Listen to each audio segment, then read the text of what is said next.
What I'm about to say is fact. The secret organizations of the world power elite are no longer secret. They have planned and are now leading us into a one-world communist government. Well, there have been extraordinary scenes in Berlin tonight as thousands of people gathered to hear Barack Obama deliver key foreign policy speech on his current European tour.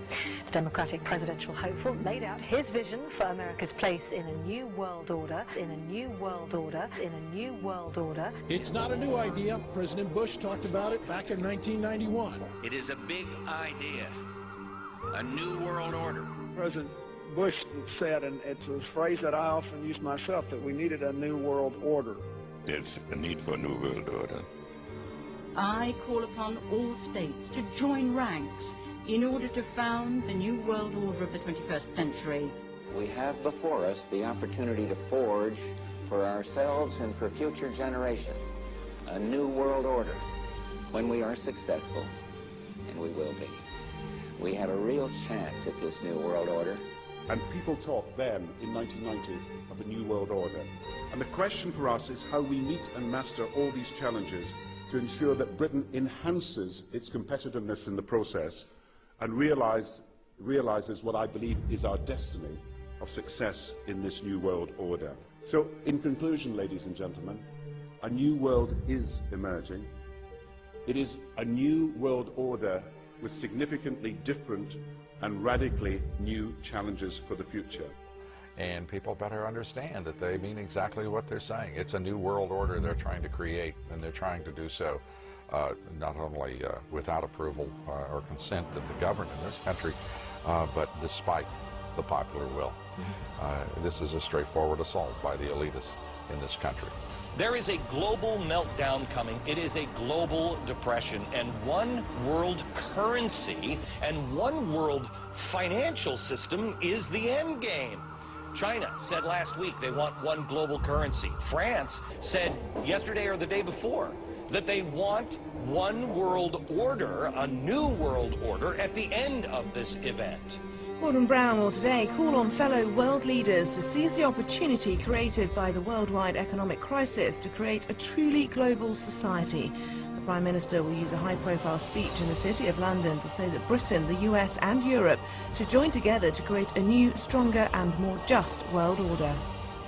This engineered collapse is there as a massive problem for which you offer the solution, and the solutions are the infrastructure we've been predicting all this time, including the World Central Bank. The goal of this manipulation, and has been for a very long time, is to get the world population to see as a good idea, or the only option in given circumstances that are manipulated into place, the creation of a one world government, a world central bank which would administer all financial transactions on the planet, a world currency, and a microchipped population linked to a global computer.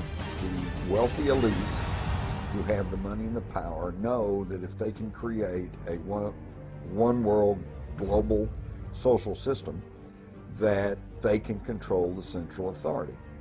In other words, world control, world domination, one of the oldest desires in the history of the world. There's a very, very clear-cut and easily identifiable system in place that puts all of these elements, from media control to government control to energy control, together into one apparatus working together effectively towards its final goal, which is, global control. Because of the compartmentalized pyramids that they've constructed within all these institutions of government and finance and corporations, the vast majority of people who are daily making contributions to push the world in this towards this Orwellian global state have no idea that they're doing that, because they don't know how their contributions fit in with everyone else's. Only the few at the top do. Most people don't have a clue that unelected private bankers actually control the governments of the world.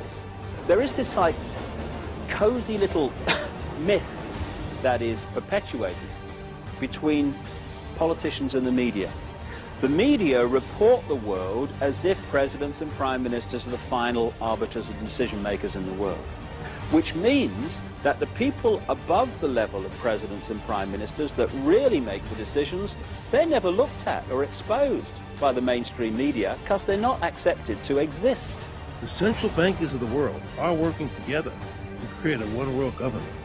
A global police state as sinister as anything George Orwell ever wrote about, where every person on the planet Earth will have an RFID chip implanted.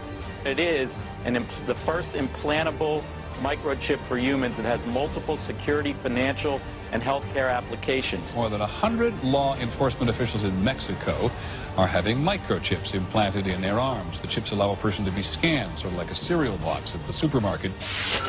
Just like the microchips implanted in the necks of dogs and cats, allowing lost pets to be identified, this glass capsule can do the same for humans.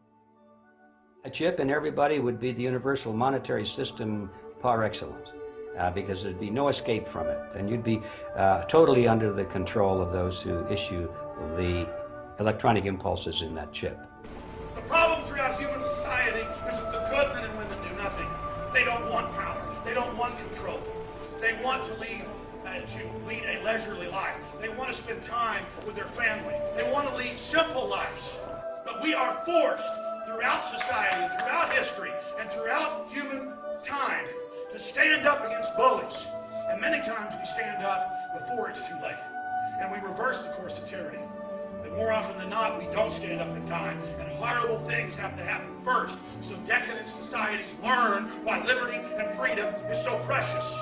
If you think you don't like the situation now, then think what you're going to face a little way down the road, and more than anything, think of what your children are going to have to face. Because you think we live in a controlled society now, this is nothing compared with what they are going to have to live in. So in terms of parents who are listening to this information, I would say this: go and look your children in the eyes and tell them that you can't be bothered, or you're too frightened to do anything about it. You're too frightened to get involved, too frightened to get involved in being another conduit for getting this information further and further expanded into the public mind, that you're too frightened to get together with others to stop cooperating with this system and to not be intimidated into coming into line, which is a bit like coming into line in a concentration camp and thinking it'll be okay. As long as you stay in line and you do as you're told, you'll be fine. And then you realize at the end of it, well, actually, it ain't fine. And if you'd have all rebelled earlier, then you wouldn't be in the situation you're facing now. The point of mathematics alone ought to let us see where the real power is here. There are billions of people, 6 billion, nearly getting on to 7 billion on this planet, who are being manipulated. There are, in full knowledge of what they're doing, a relative handful of those who are doing the manipulating to the end that we're talking about. They think they've beaten us. They think that they're going to have their way with us. And I'm here to tell them they're not going to have their way with us. We are going to defeat them. You guys aren't going to be able to get away with your New World Order, sir. Talk about Bill. You know what New World Order is. You will never get a New World Order. Never. National sovereignty will prevail. The New World Order is going down, sir. You can laugh. Wake up, people.